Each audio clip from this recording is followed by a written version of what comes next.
सातों वारों का आसरा भरियो पीहर और सासरा, कहते सुनते हुंकार भरते सभी के भंडार भरे रहेंगे। प्रेम से बोले सातों वारों के देव की जय हो। नमस्कार दोस्तों, आज मैं आपको सावन मास के अंतिम दिनों में सुनी जाने वाली सातों वारों की कहानी सुनाने जा रही हूँ। प्रेम से बोले भोलेनाथ की जय हो।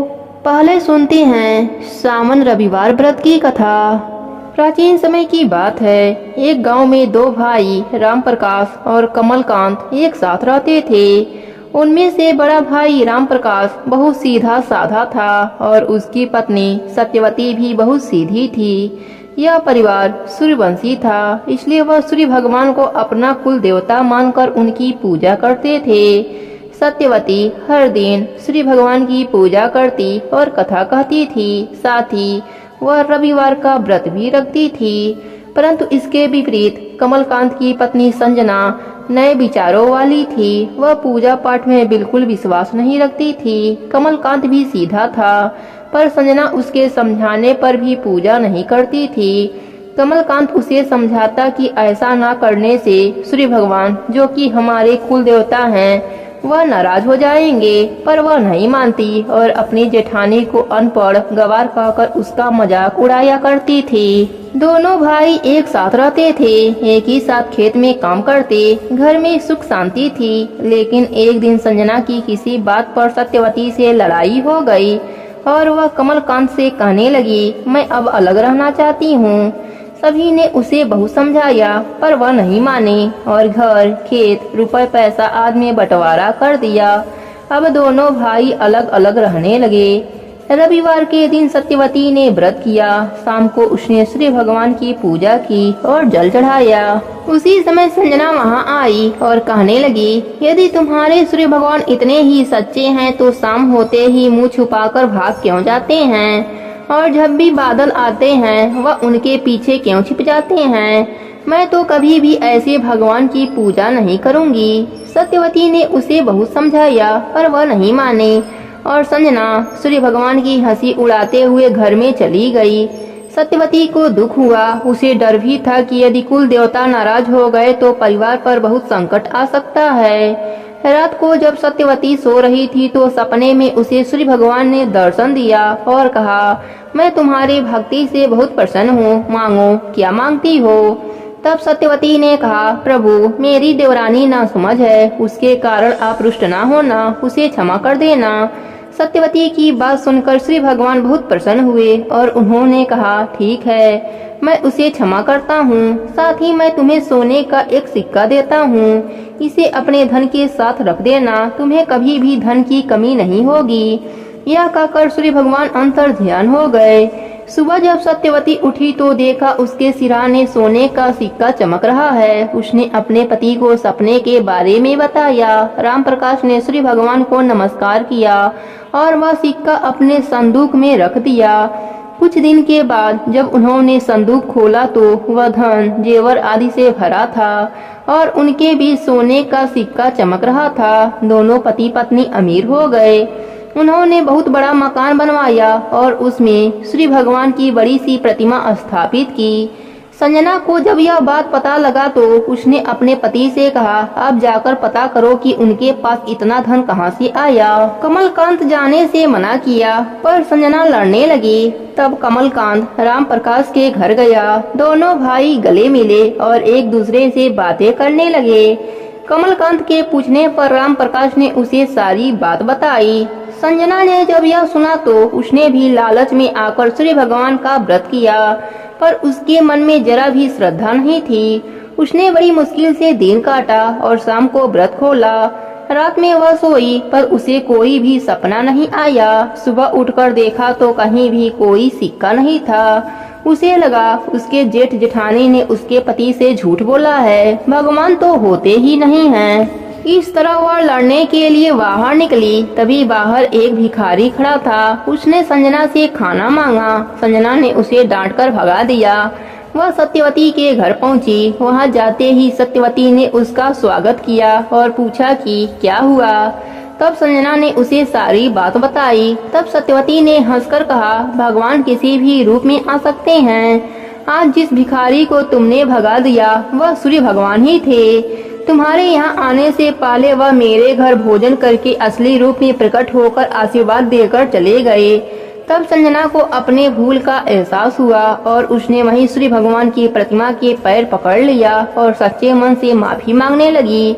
सत्यवती और संजना दोनों ने सूर्य भगवान की पूजा की। पूजा के बाद सत्यवती ने वही सोने का सिक्का संजना को देने लगी, पर उसने मना कर दिया। उसके मन से लालच मिट चुका था। उसके बाद जब वह अपने घर वापस आई तो देखा उसका घर अन्य धन से भर चुका था।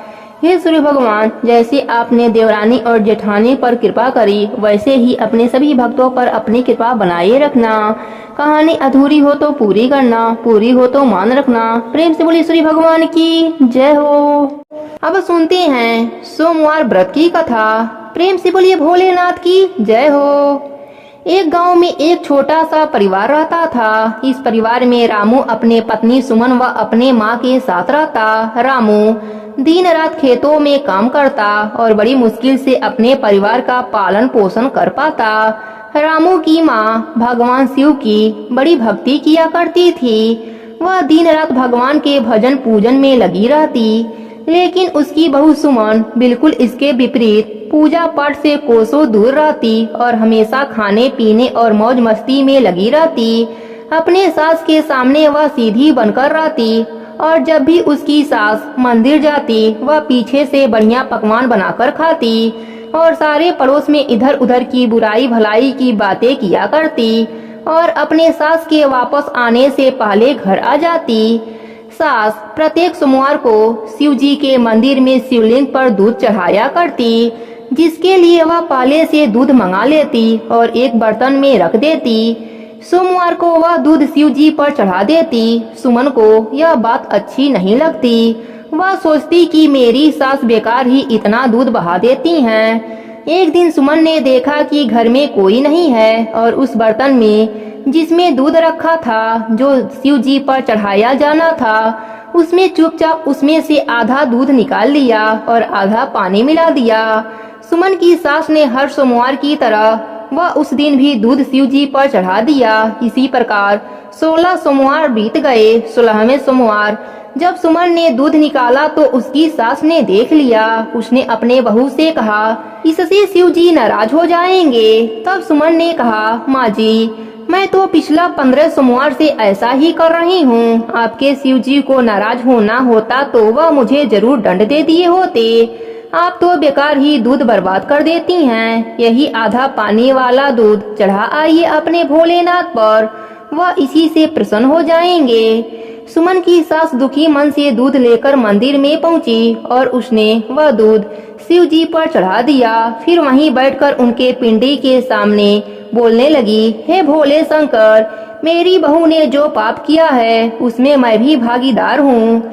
उसने दूध में पानी मिलाया और मैंने वही दूध आपको चढ़ा दिया। आप जो भी दंड देंगे वह मुझे मंजूर होगा। यह कहकर वह दुखी मन से घर चली आई। उसी रात जब सब सो रहे थे तो बाबा भोलेनाथ ने सुमन और सास को सपने में दर्शन दिया और कहा, तुमने मेरी बड़ी सेवा करी है, तुम्हें उसका फल अवश्य मिलना चाहिए। सुमन ने कहा, बाबा, मुझसे बहुत बड़ी भूल हो गई। मैं तो आपके शिवलिंग पर चढ़ाने वाले दूध में से दूध निकाल देती थी। मुझे आप जो भी दंड देंगे वह मुझे स्वीकार होगा। मेरे भूल को क्षमा कीजिए। सास ने भी कहा, महाराज, मैं भी इसके पाप में भागी हूँ, मुझे भी दंड दीजिए। तब बाबा भोलेनाथ ने सास से कहा, तुमने जो मेरे शिवलिंग पर दूध चढ़ाया उसमें आधा पानी तुम्हारी बहू ने मिलाया, जिससे उसे भी जल चढ़ाने का पुण्य प्राप्त हो गया। अनजाने में ही तुम्हारी बहू ने भी मेरी पूजा करी है। आज तुम्हें और इसे सेवा का फल अवश्य मिलेगा।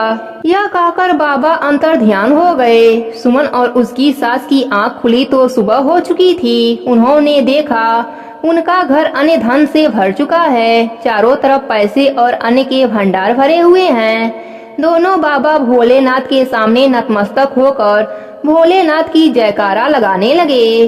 हे भोलेनाथ, अपने सभी भक्तों पर अपनी कृपा बनाए रखना। कहानी अधूरी हो तो पूरी करना, पूरी हो तो मान रखना।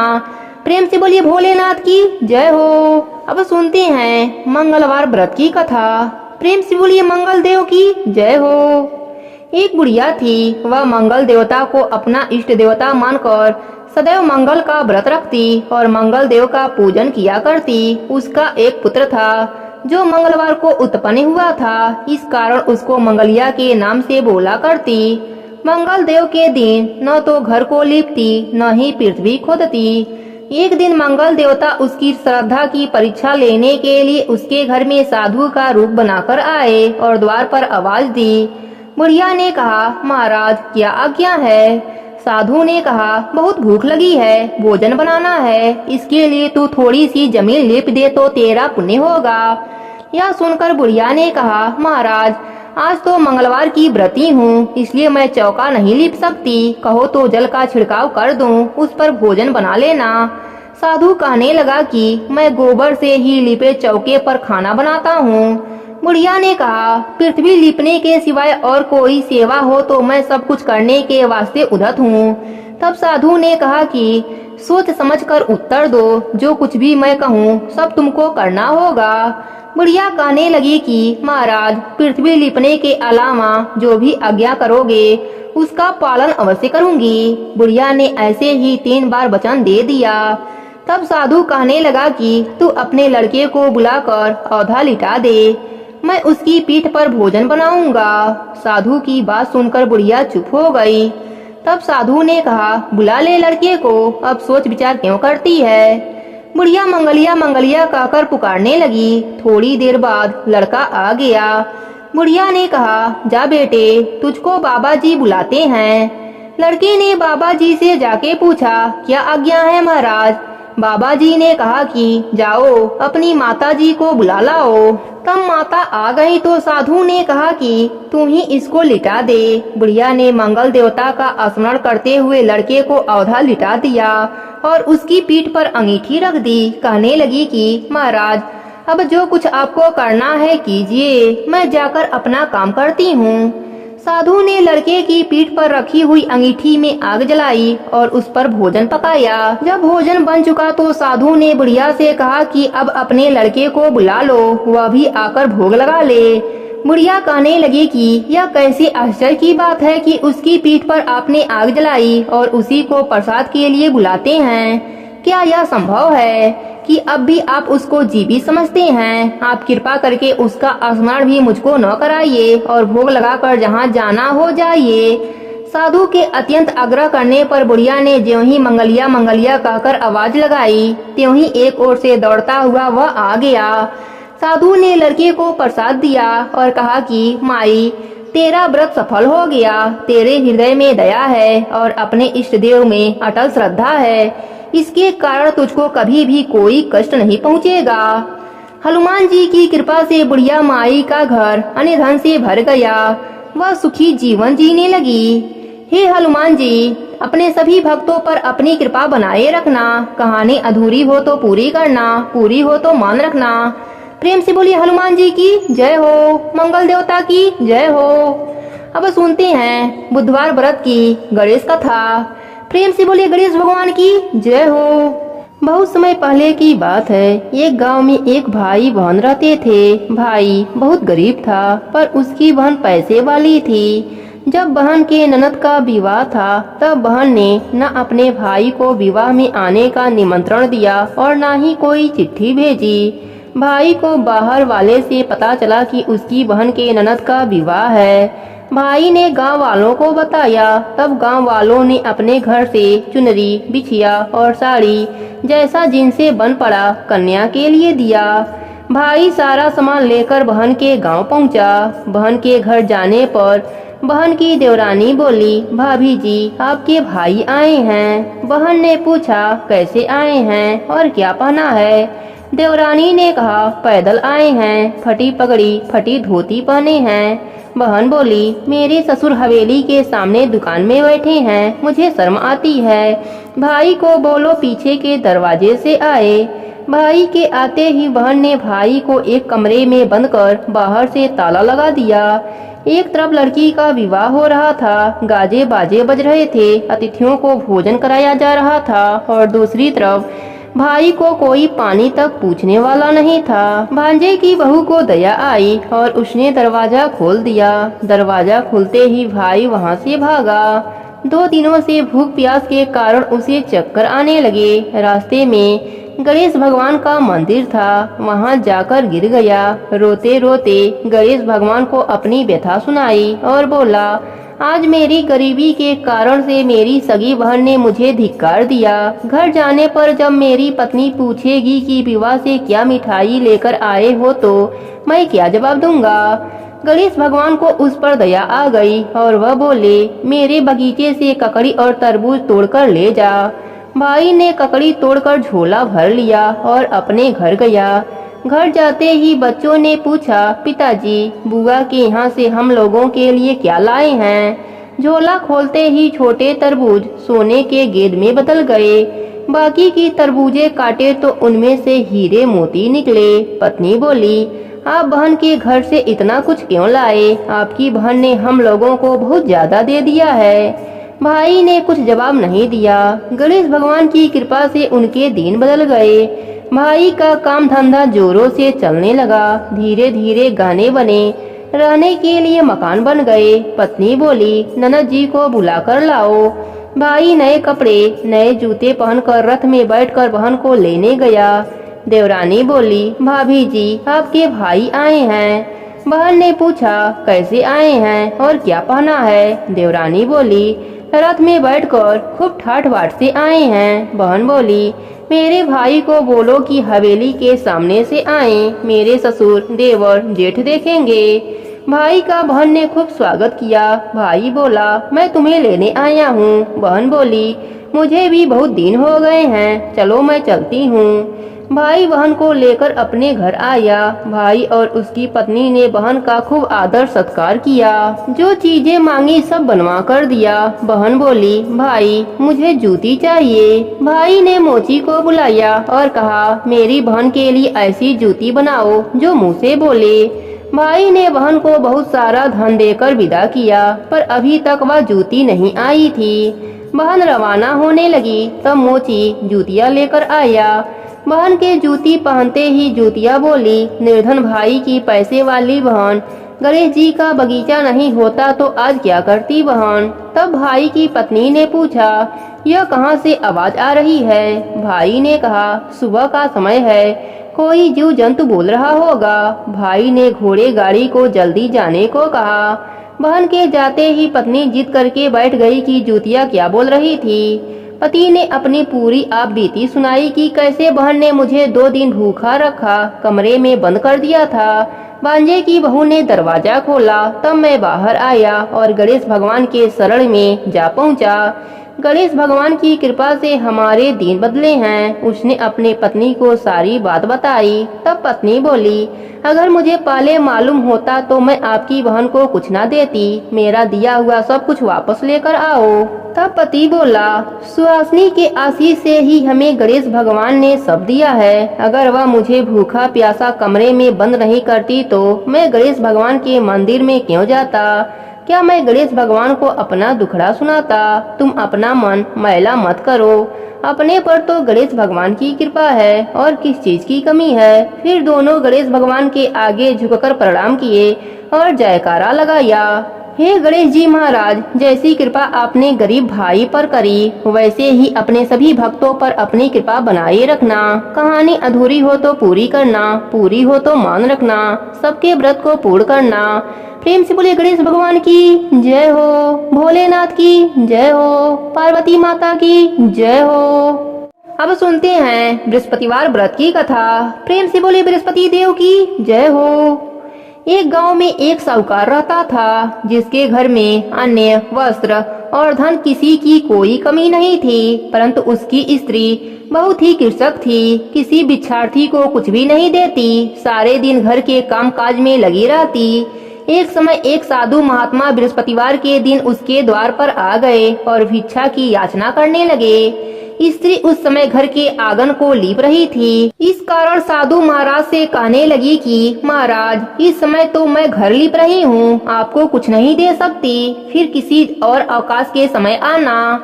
साधु महात्मा खाली हाथ चले गए। कुछ दिन के पश्चात वही साधु महाराज आए, उसी तरह भिक्षा मांगने लगे। साहूकारनी उस समय लड़के को खिला रही थी। कहने लगी, महाराज मैं क्या करूं, अवकाश ही नहीं मिलता, इसलिए आपको भिक्षा नहीं दे सकती। तीसरी बार महात्मा आए तो उसने उन्हें उसी तरह से लौटाना चाहा, परंतु महात्मा जी कहने लगे कि यदि तुमको बिल्कुल ही अवकाश हो जाए तो मुझको भिक्षा दोगी।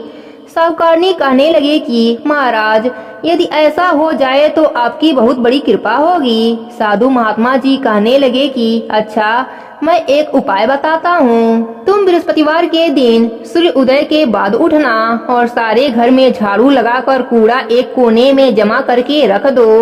घर के चौका इत्यादि मत लगाओ। फिर स्नान आदि करके घर वालों से कहो कि उस दिन सब हजामत अवश्य बनवाए। रसोई बनाकर चूल्हे के पीछे रख देना, सामने कभी न रखना। सायंकाल को अंधेरा होने के बाद दीपक जलाया करो तथा बृहस्पतिवार को पीले वस्त्र मत धारण करो, न पीले रंग की चीजों का भोजन करो। यदि ऐसा करोगी तो तुमको घर का कोई काम नहीं करना पड़ेगा। साहूकारनी ने ऐसा ही किया।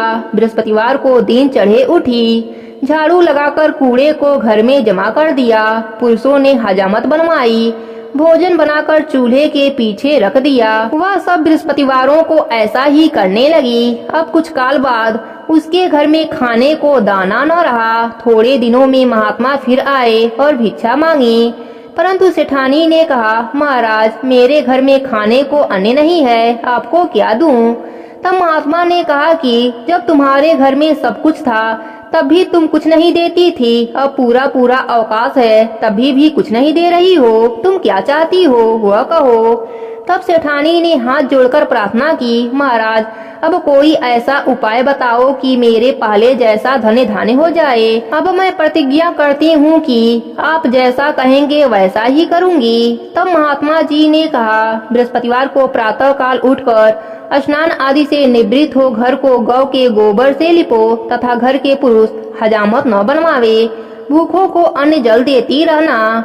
ठीक सायंकाल दीपक जलाओ। यदि ऐसा करोगी तो तुम्हारी सब मनोकामना भगवान बृहस्पति जी की कृपा से पूर्ण हो जाएगी। सेठानी ने ऐसा ही किया और उसके घर में धन्य धान्य वैसा ही हो गया जैसे कि पहले था। इस प्रकार भगवान बृहस्पति जी की कृपा से अनेक प्रकार के सुख भोग कर दीर्घ काल तक जीवित रही। हे बृहस्पति देव, अपने सभी भक्तों पर अपनी कृपा बना के रखना। कहानी अधूरी हो तो पूरी करना, पूरी हो तो मान रखना। प्रेम से बोली बृहस्पति देव की जय हो। अब सुनते हैं शुक्रवार व्रत की कथा। प्रेम से बोली संतोषी माता की जय हो। एक बुढ़िया थी, उसका एक ही पुत्र था। बुढ़िया पुत्र के विवाह के बाद बहू से सारे काम करवाती, परंतु उसे ठीक से खाना नहीं देती। यह सब लड़का देखता पर माँ से कुछ ना कहता। बहू दिन भर काम में लगी रहती, उबले थापती, रोटी रसोई करती, बर्तन साफ करती, कपड़े धोती और इसी में इसका सारा समय बीत जाता।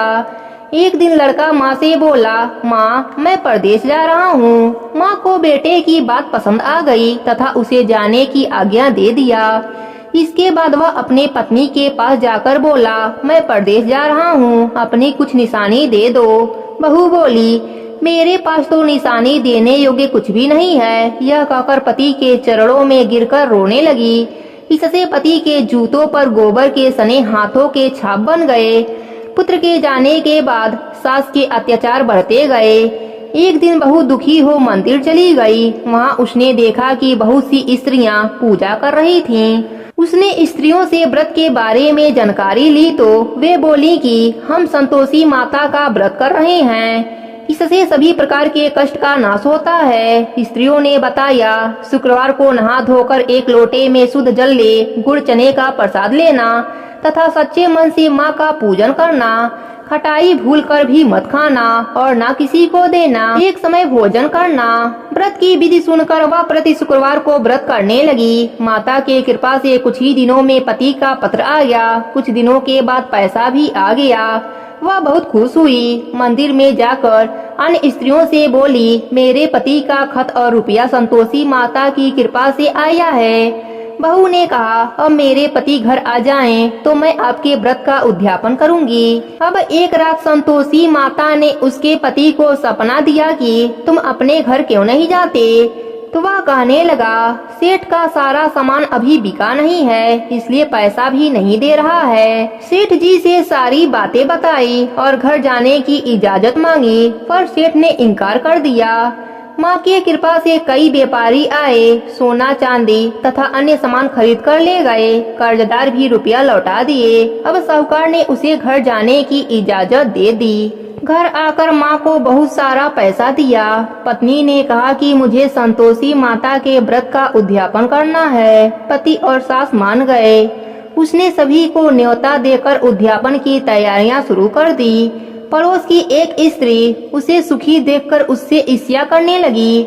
उसने अपने बच्चों को सिखा दिया कि तुम भोजन के समय खटाई जरूर मांगना। उद्यापन के समय खाना खाते खाते बच्चे खटाई के लिए मचल उठे तो बहू ने पैसा देकर उन्हें बहलाया। बच्चे दुकान पर से उन पैसों से इमली खरीदकर खाने लगे। इससे बहू पर माता क्रोधित हो गईं। राजा के सिपाही उसके पति को पकड़कर ले जाने लगे। तभी किसी ने बताया कि बच्चों ने उन पैसों से इमली खाई है। तो बहू ने फिर से क्षमा मांगकर पुनः व्रत के उद्यापन का संकल्प किया। संकल्प के बाद वह मंदिर से निकली तो राह में पति आता दिखाई दिया।